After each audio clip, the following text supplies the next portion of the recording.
记得小爷我。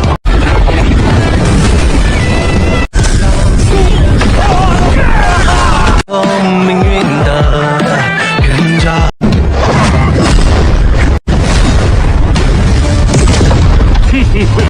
那我就不客气了。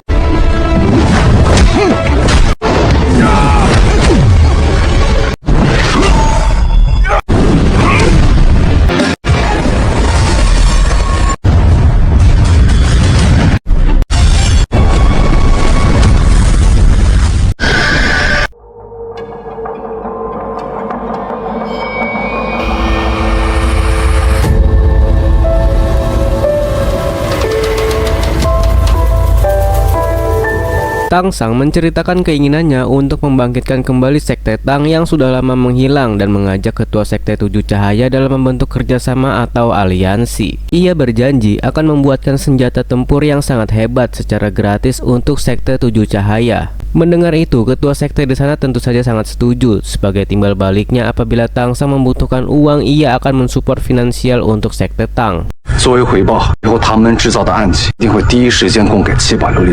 以后我们大家守望相助，团结一心。 Tak lama kemudian mereka berdua datang ke sana. Oscar lalu menantang Ketua Sekte Tujuh Cahaya untuk bertarung dengannya. Dalam membuktikan sekaligus menunjukkan hasil pelatihannya selama ini supaya diakui oleh mereka. Ketua Sekte lantas meminta Master Tulang untuk mewakilkan ia untuk bertarung melawan Oscar. Sesaat Oscar meminta setetes darah milik Tangsang, lalu ia ubah menjadi sebuah sosis dan memakannya. Siapa sangka Oscar mampu mengkopi kemampuan orang lain hanya dengan setetes darah dari orang tersebut. Ia pun menggunakan kekuatan rumput perak biru milik Tangsang. Meski kekuatan itu tidak terlalu hebat, namun hal itu membuat semua orang begitu takjub melihatnya.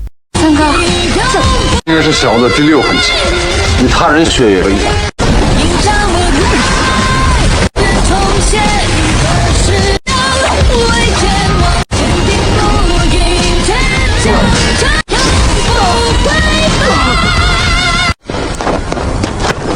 Pertandingan pun selesai. Oscar tetap kalah melawan Master Tulang. Meski begitu, ia berhasil mengambil salah satu kancing baju milik sang master. Hal itu sudah cukup membuktikan Oscar sudah jauh lebih hebat dari yang sebelumnya dan ia layak bersama Ningrong. Ketua Sekte Tujuh Cahaya berkata sektenya saat ini sudah hancur, sedangkan Tangsang hendak membangkitkan kembali Sekte Tang yang sudah lama menghilang. Oscar lalu diberikan pilihan apakah bergabung dengan Sekte Tujuh Cahaya atau Sekte Tang. Oscar lantas memilih Sekte Tang dan akan membantu Tangsang untuk menghadapi kuil roh. Mendengar jawaban darinya, Ketua Sekte di sana sangat bangga karena ia sangat setia kawan dan ia pun tidak melarang hubungannya bersama Ningrong lagi.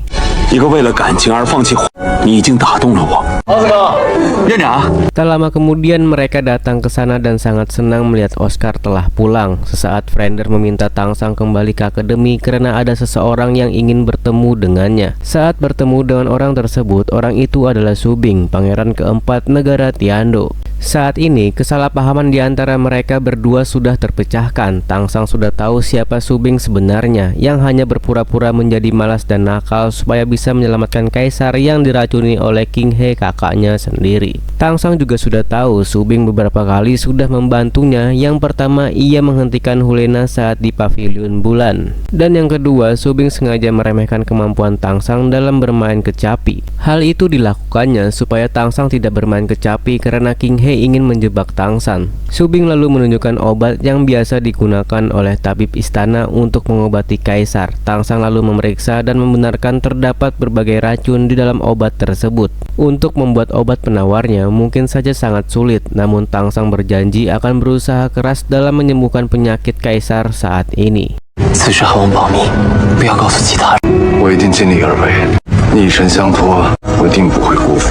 Di malam harinya, Tangsang ingin melakukan sesuatu hal. Diketahui Sekte Langit Luas memiliki pengikut, yaitu keempat klan terbesar di wilayah Duluo. Tangsang berniat merekrut keempat klan tersebut untuk bergabung ke dalam sekte miliknya. Namun masih ada satu masalah. Setelah ayahnya dituduh sebagai penyebab kehancuran Sekte Langit Luas, keempat klan tersebut lalu pergi dan memisahkan diri mereka dan ikut marah kepada ayahnya Tangsang. Semua teman-temannya meminta ia untuk tetap tenang karena mereka bersedia pergi bersamanya mendatangi satu persatu dari keempat klan tersebut supaya mau bergabung ke dalam Sekte Tang miliknya. Lalu keesokan Keesokan harinya, Tangsang mendatangi pavilion bulan dalam meminta petunjuk kepada sang bibi. Di sana, bibinya berkata, klan pertama yang harus ia datangi adalah klan kekuatan, karena klan tersebut sangat setia kepada ayahnya Tangsan. Tidak sulit untuk mengajaknya bergabung ke dalam sekte Tang miliknya. Ia pun menjelaskan keunggulan dari keempat klan tersebut. Pertama, klan kekuatan yang hebat dalam membuat senjata dan dijuluki sebagai asosiasi pandai besi yang pemimpinnya bernama Titan. Kedua, klan pertahanan yang sangat hebat dalam membuat konstruksi bangunan, pemimpinnya bernama Niu Gao. Ketiga adalah klan kelincahan. Mereka sangat hebat apabila menjadi mata-mata ataupun sebagai pengintai, pemimpin yang bernama Bai He, dan ia adalah kakek kandungnya Tangsan. Keempat atau yang terakhir adalah klan penghancur yang sangat hebat dalam membuat obat ataupun racun mematikan di dunia ini, pemimpinnya bernama Yang Wudi.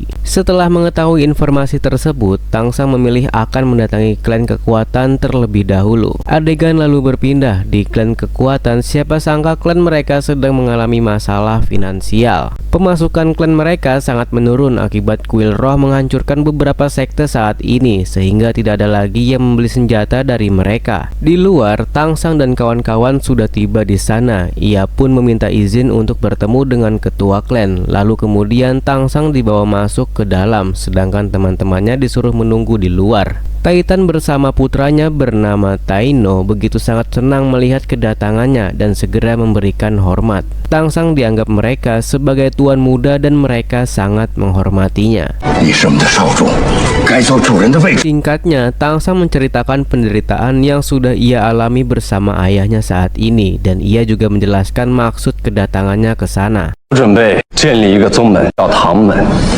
Mendengar itu, Titan tentu saja bersedia bergabung ke dalam sekte Tang miliknya, karena bagaimanapun juga Titan sangat menghormati ayahnya Tangsan. Terlebih lagi, Tangsan memiliki alasan mendirikan sektenya untuk melawan kuil roh nantinya. Sebagai imbal balik, Tangsang meminta Titan untuk membuatkan senjata bagi sekte 7 cahaya. Nantinya sekte 7 cahaya akan membayar mereka, dan itu bisa menjadi pemasukan untuk klan kekuatan yang diketahui sedang krisis finansial.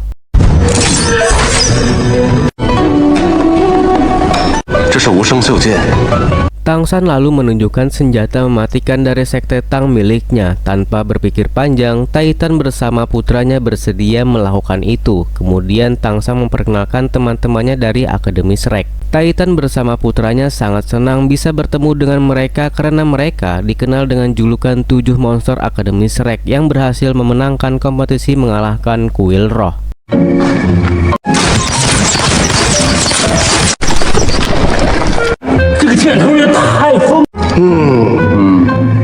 Di malam hari, Tangsang juga menunjukkan salah satu senjata mematikan lainnya. Lagi dan lagi, Titan tidak bisa berkata apa-apa saking takjubnya dia terhadap senjata tersebut, yang apabila dibuat dalam jumlah yang sangat banyak, kemungkinan besar mereka bisa menghancurkan kuil roh saat berperang.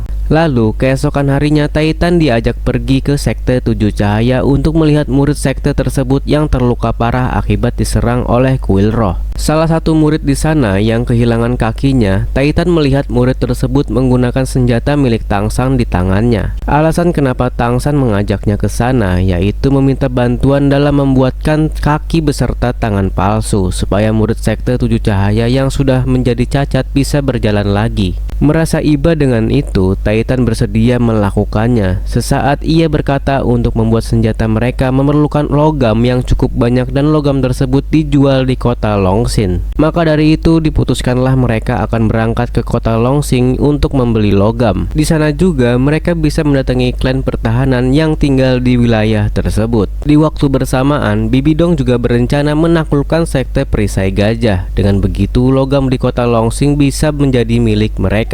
Bibi Dong berencana mengumpulkan para monster yang hebat dalam membuat senjata. Ia pun mengutus Hulena untuk menjalankan tugas tersebut. 想要从这儿进去买金魂币，不交钱就滚！敢和象甲宗教打？不乐，还记得小爷我吗？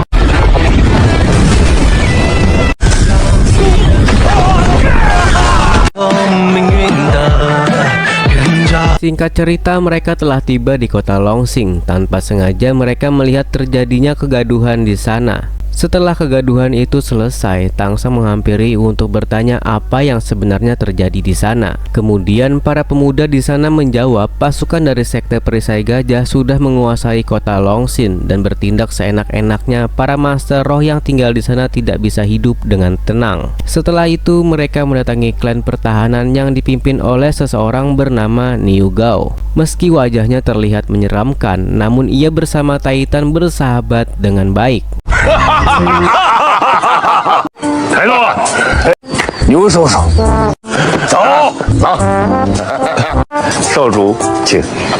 好， Niu Gao lantas mengajak mereka semua masuk ke dalam sambil bertanya kepada Titan siapa orang-orang yang dibawanya saat ini. Tangsang lalu memperkenalkan dirinya kalau ia adalah anak dari Tang Hao. Mendengar itu, Niu Gao seketika langsung marah besar dan mengusirnya dari sana. Ia sangat menyalahkan Tang Hao yang membuat sekte langit luas mengisolasi diri hingga akhirnya terpuruk, yang menyebabkan keempat klan saat ini juga ikut menjadi korban. Dan selama bertahun-tahun, Niu Gao beserta klan miliknya selalu dipersulit oleh kuil roh, sehingga mereka tidak bisa hidup dengan tenang. Tangsang segera meminta maaf atas apa yang telah dilakukan oleh ayahnya. Kedatangannya saat ini karena ingin menghadiri pertemuan keempat klan dan ia ingin keempat klan bergabung ke dalam sekte Tang miliknya. Supaya bisa bertarung melawan kuil roh, Niu Gao tentu saja tidak percaya terhadap ucapannya tersebut. Terlebih lagi, ia meremehkan kemampuan Tangsang yang tidak mungkin bisa mendirikan sebuah sekte untuk melawan kuil roh. Kemudian Tangsang meminta izin supaya mereka berdua bisa bertarung agar ia bisa menunjukkan kemampuannya. Niu Gao segera menggunakan aura kekuatannya untuk menekan Tangsang. Tangsang begitu mudah balik menekan kekuatan milik Niu Gao menggunakan energi ganas miliknya.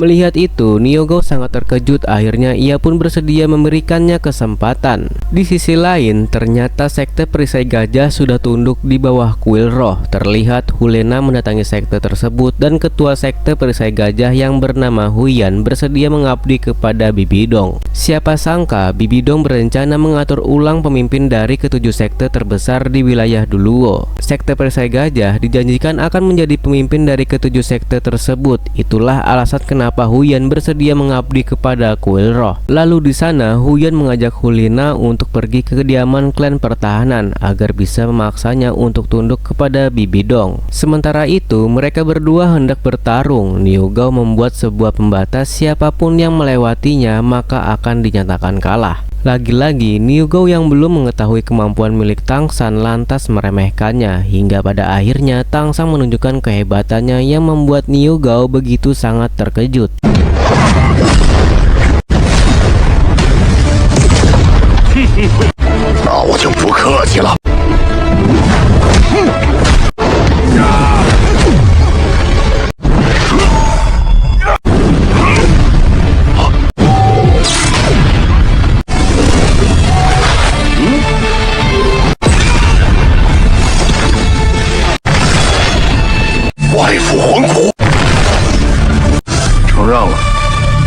Niu Gao lalu mengakui kekalahannya dan bersedia membawa Tangsang untuk menghadiri pertemuan keempat klan. Namun tetap saja ia tidak mau bergabung ke dalam sekte Tang miliknya karena masih merasa mustahil seorang Tangsang bisa mengalahkan kuil roh. Tangsang menjawab untuk sekarang ia memang masih belum cukup kuat, maka dari itu ia mendirikan sektenya dan mengajak keempat klan untuk bergabung. Ia juga akan merekrut banyak murid ke dalam sektenya untuk dilatih dan dibekali dengan beberapa senjata yang sangat hebat.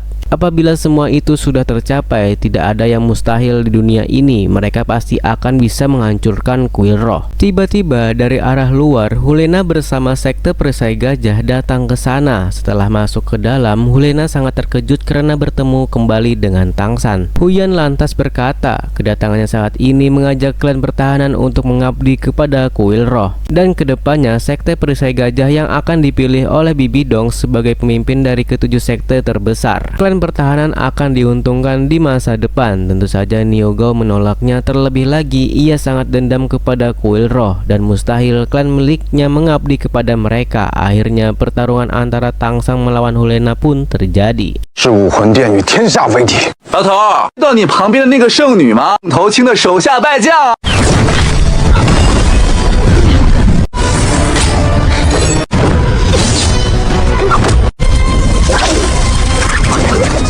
这小子有2个武魂。 Di dalam pertarungan itu, Hulena terus mengingat kenangan di saat mereka berdua berada di kota neraka. Tang Sang sengaja tidak membunuhnya karena mereka pernah berteman saat di kota neraka. Namun dendamnya kepada kuil roh tidak akan pernah ia lupakan. 再见面，我们就是敌人。原来只有我当真了。闹闹，愿赌服输，我不会再来找玉之一族的麻烦。 你们杀了我的小五，血海深，总有一天亲自上门讨还。这个世界不会因为你而……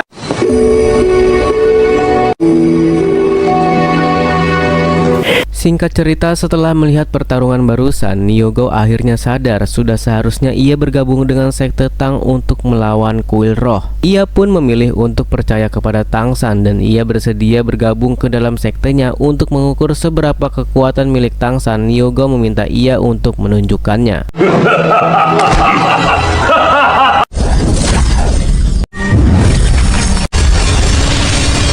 臣的是10万年的魂环，我们能够吸收10万年的魂环。此事说来话长。唐三比他的父亲更有。 Di sana Tang Sang meminta bantuannya untuk membuatkan sebuah tempat yang nantinya akan dijadikan markas sekte Tang. Niu Gao bersedia melakukannya karena klan pertahanan memang memiliki kemampuan dalam hal konstruksi bangunan. Singkatnya, di saat Hong Jun jalan-jalan ke pasar untuk membeli makanan, ia tak sengaja melihat wanita yang pernah ditemuinya tempo hari, dan wanita tersebut bernama Bai Chan Xiang dari klan Kelincahan. Ia pun segera menghampirinya untuk mengajaknya berkenalan, namun sayangnya ia justru ditampar karena bersikap kurang ajar.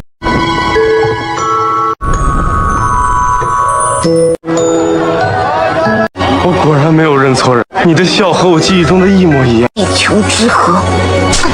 Hong Jun berusaha mengejarnya dan berkata kalau mereka pernah bertemu, dan tetap saja Bai Chan tidak mengenalnya dan menganggap Hong Jun sama seperti pria hidung belang di luar sana. Tak lama kemudian kakeknya datang ke sana. Ia adalah ketua klan Kelincahan yang bernama Bai He.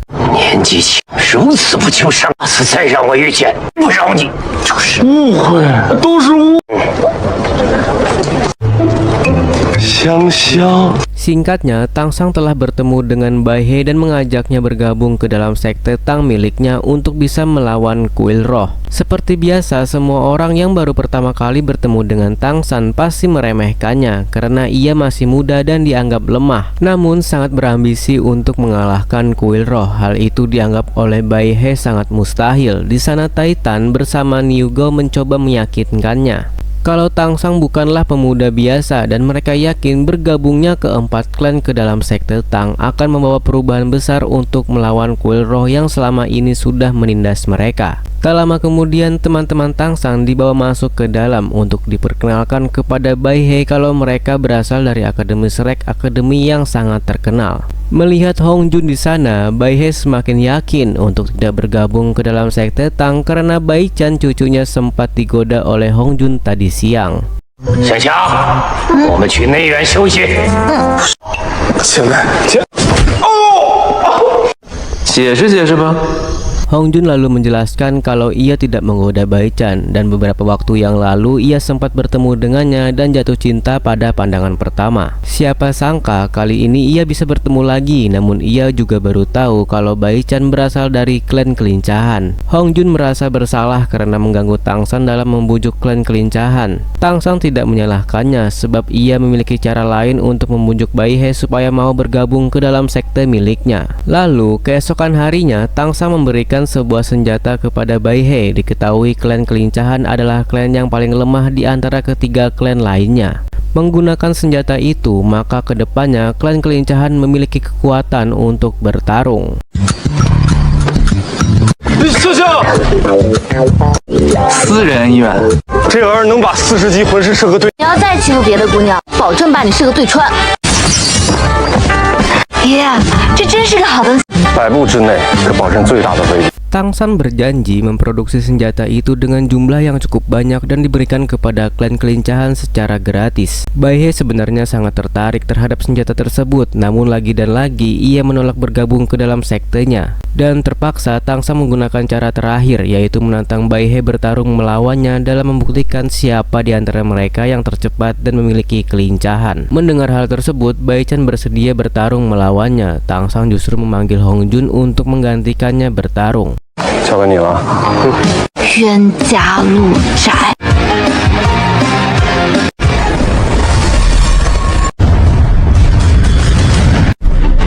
想想年纪轻轻，乃是我闵之一族中最具天赋。我就不怜香惜玉了。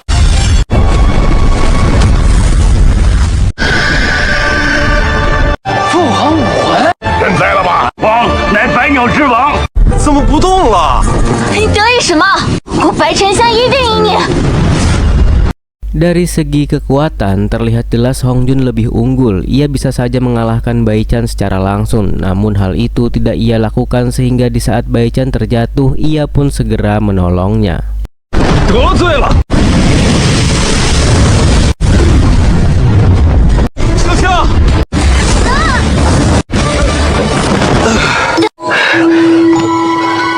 没摔着吧？ Karena pertarungan itu seimbang, Tang San kembali menantang Bai He supaya bertanding melawannya. Tantangan itu pun diterima. Sesuai dengan namanya, Bai He dari klan kelincahan memang memiliki kecepatan yang sangat luar biasa. Tang San menggunakan teknik teleportasinya untuk mengimbangi kecepatannya. 神剑之，难怪你敢后。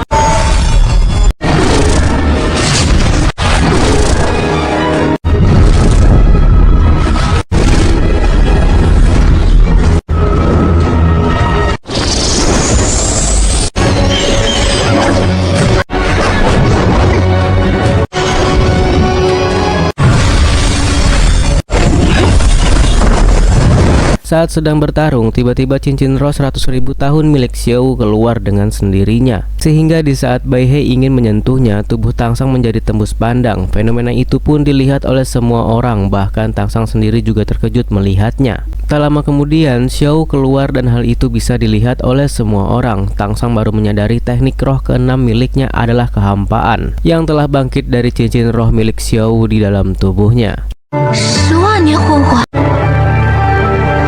草地上，你藏入你不自然，梦梦醒吗？将手随不放，自的缱绻时光。原谅我的第6魂技虚无，我一直不舍得使用10万年魂，你主动出来守护我。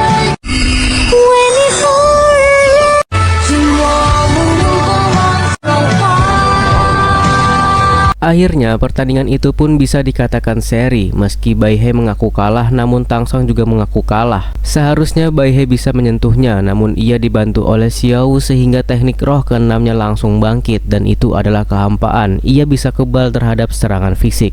你没有说我的第8魂技同样也不是纯粹的，继续下去的话，我的只会是我心服口服。走走走，我们喝酒，今天不醉不归。我能感受到，他就在我身边。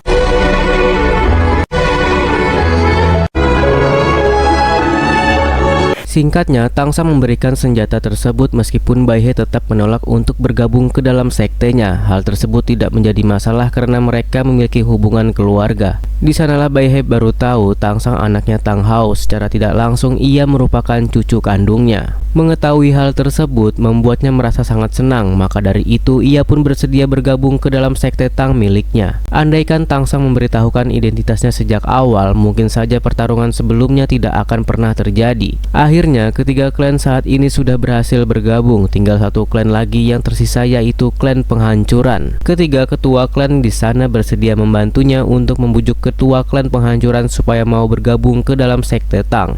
为了唐门在魂世界大出一片。好，他们我可以加入。香香，金朝阳，你以为我说的是？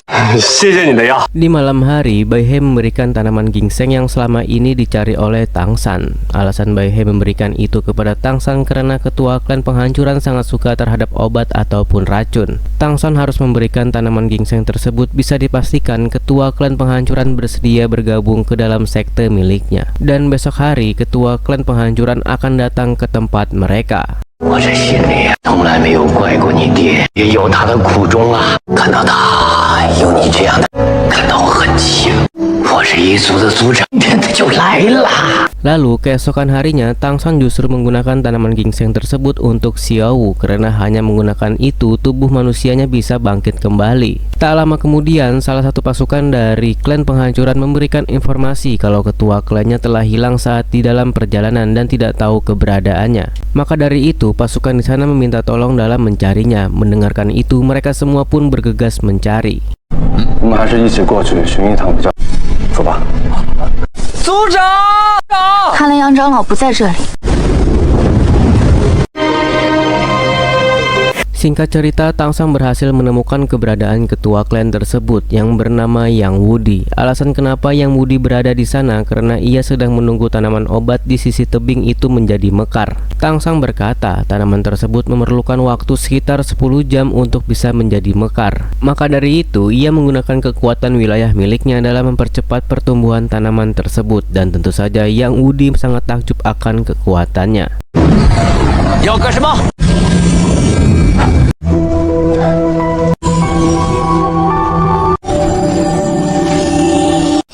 妙啊！ 不过幸好我的蓝银领域富有生命的。 Setelah melakukan itu, Tangshan berkata jujur mengenai dirinya yang ingin mengajaknya bergabung ke dalam sekte Tang miliknya. Ketiga sekte saat ini sudah bergabung, tinggal klan penghancuran saja yang belum. Yang Wudi lantas menguji kemampuan Tangshan untuk melihat seberapa besar kekuatan yang dimilikinya. 行。 10万年魂。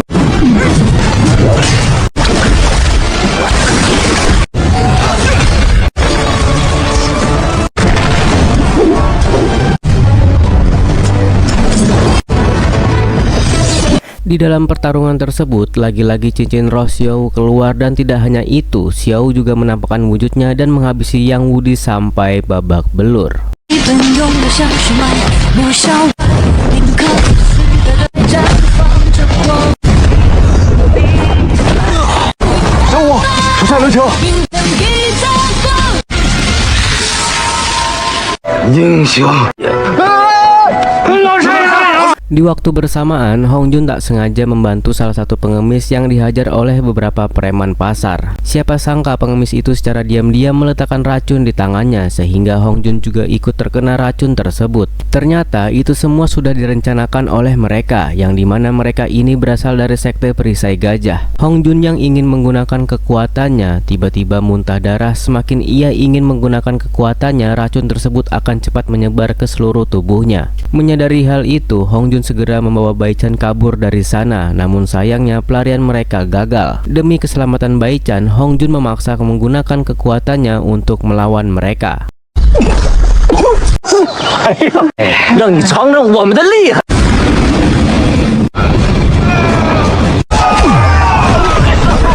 毛姐，香，别管我。麝香。 刚才打我的小子 Sementara itu, Yang Wudi akhirnya telah sadar. Mereka bertiga pun berusaha membujuknya supaya mau bergabung ke dalam sekte Tang milik Tang San untuk melawan kuil roh. Mereka juga menceritakan kemampuan dan kekuatan yang dimiliki oleh Tang San kepadanya. Bai He juga berkata Tang San memiliki tanaman obat ginseng yang sangat langka. Mendengar itu, seketika Yang Wudi berubah pikiran dan bersedia untuk bergabung. 团聚啦！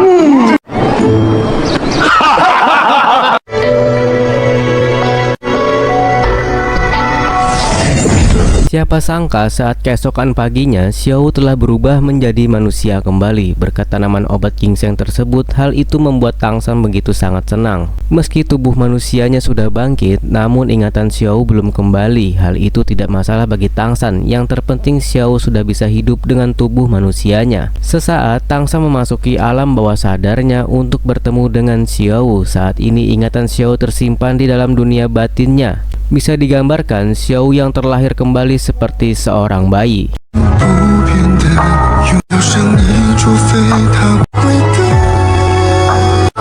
这个也不能吃，小我。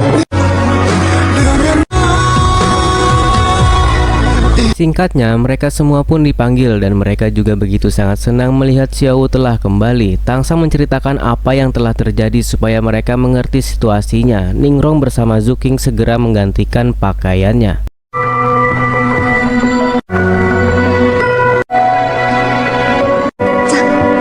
小我说他很喜欢。 Di sisi lain, mereka berdua saat ini di dalam penjara. Di sanalah Bai Chan baru sadar kalau ia pernah bertemu dengan Hong Jun, namun di saat itu Hong Jun menutupi wajahnya. Maka dari itu ia tidak mengenalnya. Hong Jun lalu dihajar oleh mereka untuk balas dendam karena selama ini Hong Jun selalu menghajar mereka.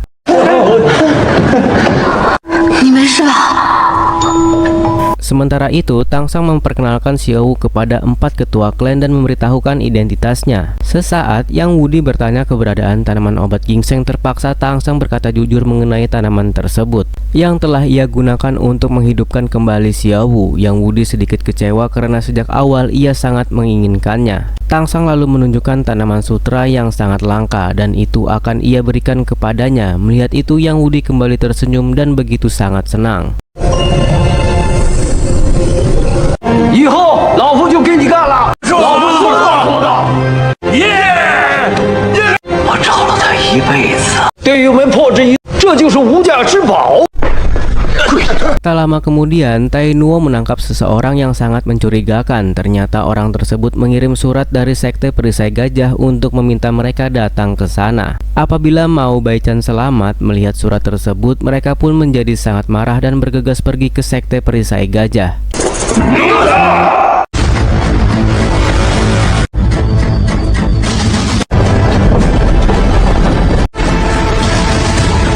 Singkat cerita, mereka berempat telah tiba di sekte perisai gajah. Huyan berkata ia akan melepaskan Bai Chan bersama Hong Jun asalkan keempat klan mau ikut bersamanya untuk mengabdi kepada kuil roh. Tentu saja keempat ketua klan di sana menolak mentah-mentah ajakan tersebut.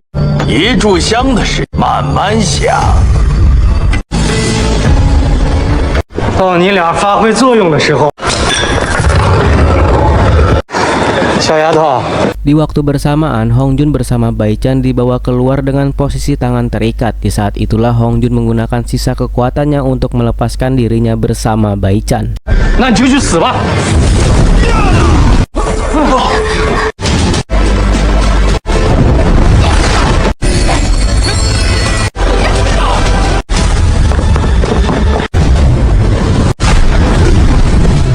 Sebuah tanda lalu dilepaskan oleh Tang San kalau ia berhasil menyelamatkan Bai Chan bersama Hong Jun. Melihat itu, keempat ketua klan tidak menahan diri lagi dan bersiap untuk menyerang. Huyan balik ketakutan karena rencananya telah gagal, padahal sejak awal ia sudah menyiapkan sebuah dupa untuk meracuni mereka semua. Ternyata Yang Wudi menggunakan tanaman sutra pemberian dari Tang San sebelumnya yang dapat menangkal racun dupa.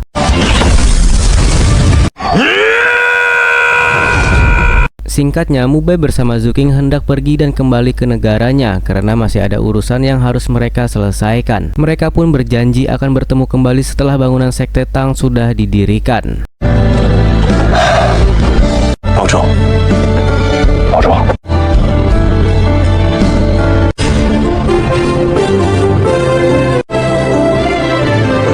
Adegan lalu melompat beberapa bulan kemudian. Kini bangunan Sekte Tang sudah berdiri kokoh dan megah. Seluruh murid yang berasal dari keempat klan memberikan hormat kepadanya, dan tidak hanya itu, Tangsang juga mengangkat keempat ketua klan menjadi tetua Sekte Tang. Tangsang lalu membagi tugas kepada mereka masing-masing. Oscar bertanggung jawab mengkoordinasi semua urusan sekte. Ningrong bertanggung jawab mengurus keuangan, sedangkan Hongjun bertanggung jawab melatih seluruh murid dan menjadi ketua aula tempur. Setelah itu, Titan bersama klan kekuatan bertugas dalam membuat senjata rahasia bagi Sekte Tang. Niu Gao bersama klan pertahanan bertugas memperkuat bangunan sekte. Bai He dengan keahlian kelincahannya bertugas menjadi mata-mata dalam mengumpulkan informasi apapun. Yang Wudi bersama klan penghancurnya bertugas membuat obat sekaligus racun mematikan. Setelah itu, Tangsang menunjukkan sebuah obat yang berisikan racun di dalamnya. Ia meminta Yang Wudi untuk menemukan racun apa saja di dalam obat tersebut agar bisa dibuatkan obat penawarnya. Untuk saat ini, Tangsang belum bisa memberitahukan kalau Kaisar Negara Tiandou yang membutuhkannya dan masih merahasiakan hal tersebut. Yang Wudi tentu saja bersedia melakukan hal yang terbaik. Dan film pun bersambung. 我希望您根据这个药物，能不能研究出解药？